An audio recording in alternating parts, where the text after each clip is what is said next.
بسم اللہ الرحمن الرحیم۔ السلام علیکم ورحمۃ اللہ وبرکاتہ۔ اللہم صلی علی محمد وعلی آل محمد کما صلیت علی ابراہیم وعلی آل ابراہیم انک حمید مجید۔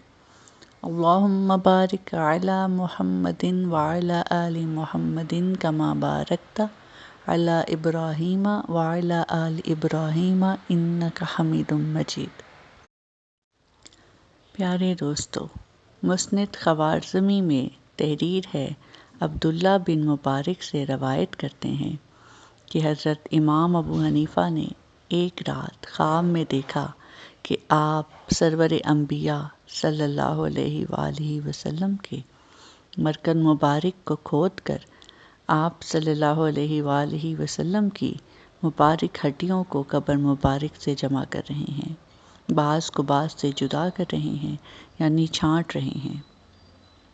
اس خواب کی حیت سے آپ کی آنکھ کھل گئی۔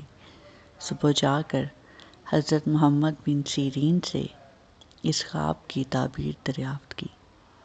اس پر انہوں نے کہا کہ تو اس خواب کا صاحب نہیں بلکہ اس کا صاحب تو ابو حنیفہ ہے۔ امام صاحب نے فرمایا، میں ہی ابو حنیفہ ہوں۔ فرمایا، اپنی پیٹھ اور بائیں جانب دکھاؤ۔ امام صاحب نے دکھا دیا۔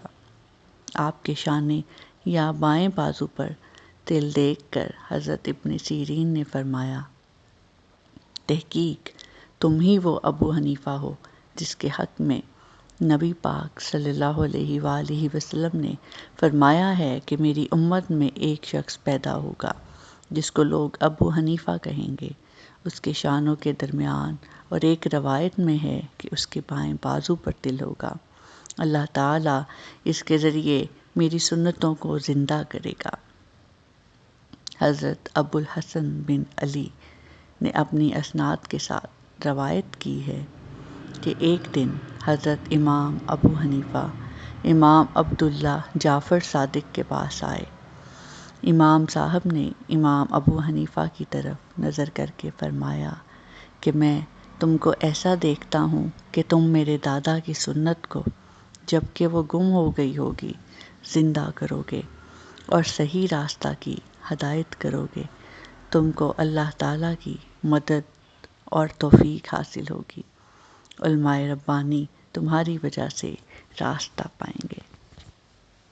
اس واقعے کے حوالہ جات میں کشف المحجوب اردو ترجمہ صفحہ نمبر 119، حدائق الحنیفہ صفحہ نمبر 73، خواب و تعبیر صفحہ نمبر 214، سیرت النبی صلی اللہ علیہ وآلہ وسلم بعد از وصال النبی صلی اللہ علیہ وآلہ وسلم جلد دوم صفحہ نمبر 68 شامل ہے۔